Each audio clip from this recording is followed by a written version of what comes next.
नमस्कार, बहुत बहुत स्वागत है आप सबका आज दिन भर की तमाम बड़ी खबरों के साथ। हिमाचल में कोरोना के मरीजों की संख्या और बढ़ी, 7 माह के मासूम समेत 20 नए पॉजिटिव।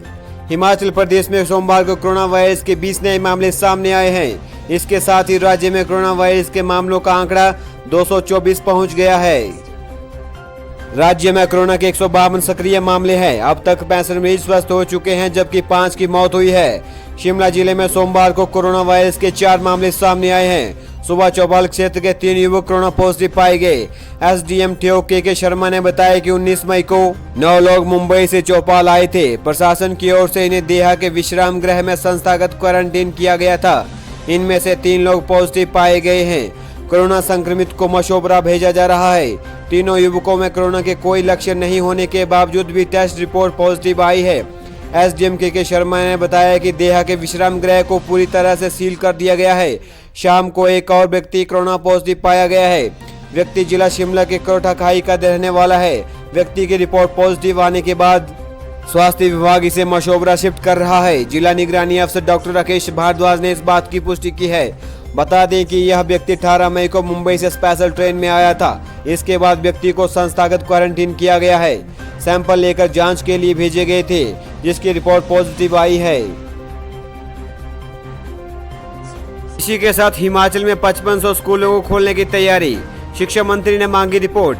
हिमाचल में किन्नौर, लाहौल स्पीति, चंबा, शिमला, सिरमौर, मंडी, कांगड़ा और कुल्लू जिला के दूरदराज के क्षेत्रों में 20 से कम विद्यार्थियों की संख्या वाले 5500 स्कूलों को खोलने की तैयारी है। शिक्षा मंत्री सुरेश भारद्वाज ने विभाग से इन स्कूलों की रिपोर्ट मांगी है।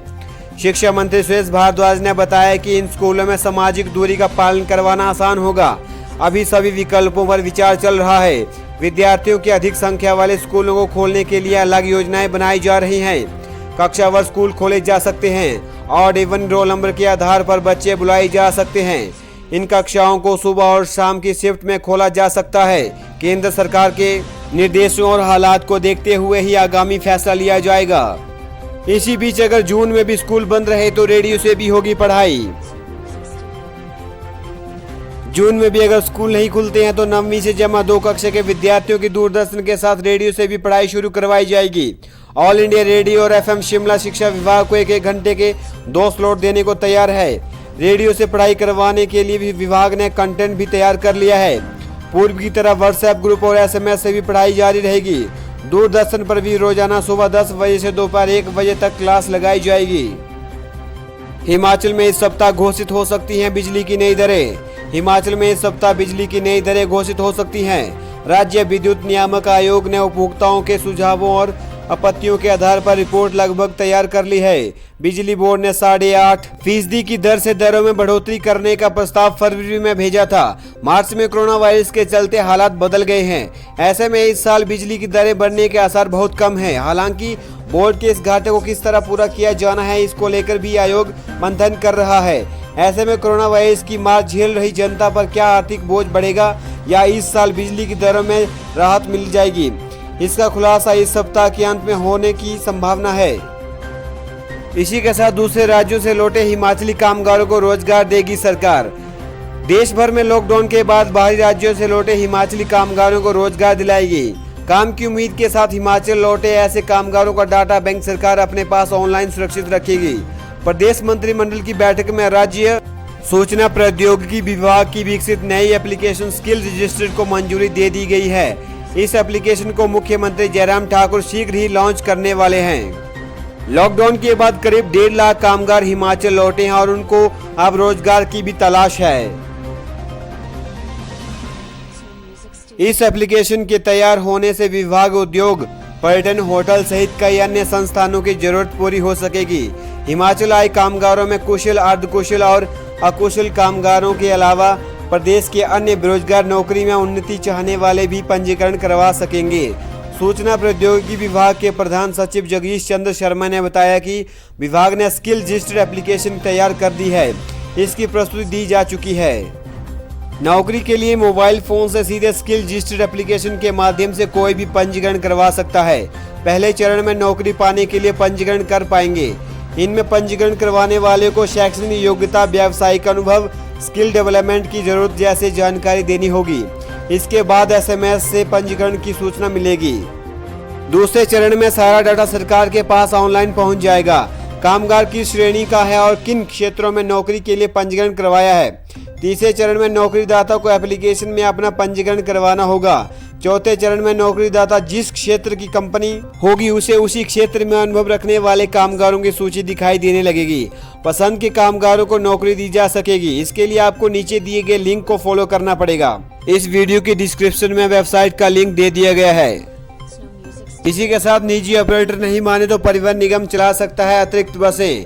1 जून से शुरू होने वाली परिवहन सेवाओं को लेकर एचआरटीसी मंगलवार को मास्टर प्लान तैयार करने जा रहा है। सूत्रों के अनुसार अगर निजी बस ऑपरेटर बसें चलाने के लिए नहीं माने तो एचआरटीसी की अतिरिक्त बसें चलाई जा सकती हैं। निगम के पास सामाजिक दूरी का पालन करते हुए अतिरिक्त बसें चलाने का विकल्प है। कोरोना संकट के बीच कई नए नियमों के साथ बसें चलाई जानी है। ऐसे में मंगलवार दोपहर को परिवहन विभाग और निगम के अधिकारियों के बीच होने वाली यह बैठक अहम मानी जा रही है। हिमाचल के भीतर ही परिवहन सेवाएं शुरू होनी हैं। इसके चलते प्रदेश से बाहरी राज्यों के लिए चलने वाले चालकों और परिचालकों की ड्यूटी भी निगम प्रबंधन हिमाचल में ही लगाएगा। इसके अतिरिक्त विभिन्न जिलों से चालकों परिचालकों को लाने के लिए प्रबंध करने का निर्णय भी बैठक में लिया जाएगा। यात्रियों को कंडक्टर के पास जाकर लेना होगा टिकट। बसों में 60% सवारियां बैठाई जाएंगी। 2 यात्रियों के बैठने वाली सीट पर 1 और 3 लोगों को बैठने वाली सीट पर 2 लोगों को बैठाया जाएगा। बैठक में यह भी फैसला होगा कि कंडक्टर सवारियों को कैसे टिकट देंगे। यह भी बताया जा रहा है कि ऐसा भी प्रस्ताव तैयार किया जा रहा है कि यात्रियों को खुद ही परिचालक के पास जाकर टिकट लेना होगा। बसों को सैनिटाइज किया जाएगा। जिन यात्रियों ने मास्क नहीं पहने होंगे उन्हें बसों में चढ़ने नहीं दिया जाएगा। चालकों परिचालकों को पीपीई किट देने पर भी विचार किया जा रहा है। हिमाचल में 31 मई तक रहेगा कर्फ्यू। जिलों में फिर उपायुक्त लेंगे फैसला। हिमाचल सरकार ने सभी जिलों के डीसी को 30 जून तक कर्फ्यू बढ़ाने के लिए अधिकृत करने के आदेश जारी किए हैं। आदेश मिलने के बाद सोमवार को कई जिलों के उपायुक्तों ने अपने जिलों में कई रियायतें के साथ कर्फ्यू बढ़ाने के आदेश जारी कर दिए। लेकिन देर शाम जब शासन ने वर्तमान में सिर्फ 31 मई तक ही कर्फ्यू लागू रहने के फैसले की बात कही तो उपायुक्तों ने आदेश वापस ले लिए। फिलहाल प्रदेश में 31 मई तक कर्फ्यू रहेगा और इसके बाद जिलों के उपायुक्त फैसला लेंगे। इसी तरह की तमाम और बड़ी खबरों को जानने के लिए मेरे चैनल को सब्सक्राइब कीजिए। नमस्कार।